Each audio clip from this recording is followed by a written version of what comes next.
Well, things are not going that well for the Ukrainians on the battlefield.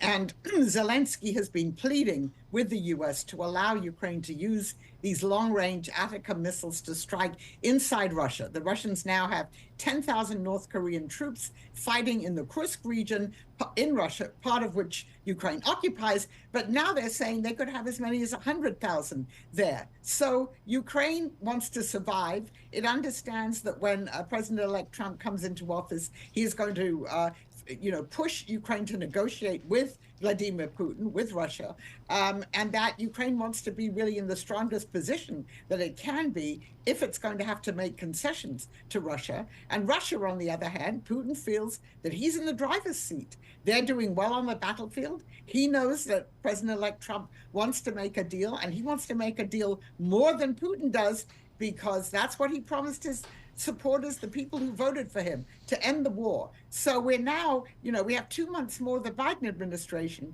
And so from the Ukrainian point of view, they would like the Biden administration to do as much as it can to help them be in the strongest position they can be in if they're forced to negotiate. Is that how you explain the U.S. missiles that were used recently? I do.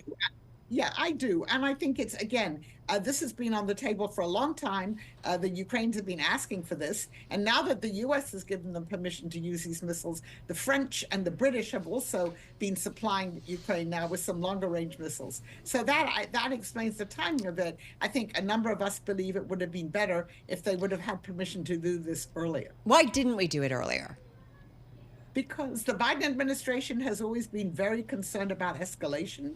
I mean, you saw with Putin's new nuclear doctrine, this is intended to intimidate, to threaten us. You see some Trump supporters tweeting that we now risk World War III because the Biden administration has allowed the Ukrainians to do this. So Putin revises a nuclear doctrine, says, I'm lowering the threshold for using these weapons. He's trying to stop the U.S. and its allies from helping Ukraine. Intimidation or the first step to a possible reality? I'm trying to understand. I hear nuclear doctrine or changes or lowering a threshold, and yeah, my spidey sense goes up. So I'm just trying to understand what it really means. So he would like us to believe that this is a real threat, and that if these weapons keep coming, he might actually either detonate a tactical nuclear weapon, or the Russians have been undertaking a lot of acts of sabotage, particularly in Europe, against industrial installations. They tried to assassinate the head of one of the main factories that's supplying Ukraine, cyber intrusions. So it's all of that. Does he really mean it? Of course, we don't know the 100% answer to that. But I think that what the Biden administration has finally concluded is, if you're too worried about escalation, but then Russia keeps escalating anyway, right, why not let the Ukrainians do this? Hey, Angela, what's a win for Vladimir Putin? Does it have to mean that they get access to territory that they want?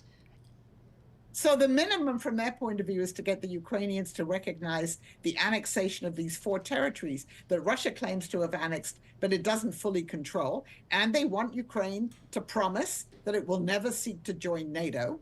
And they're calling for the demilitarization of Ukraine, because Ukraine now has a very strong military. That's what the Russians want. And if you look at the plan that, Vice President-elect J.D. Vance put out, it's rather similar to that.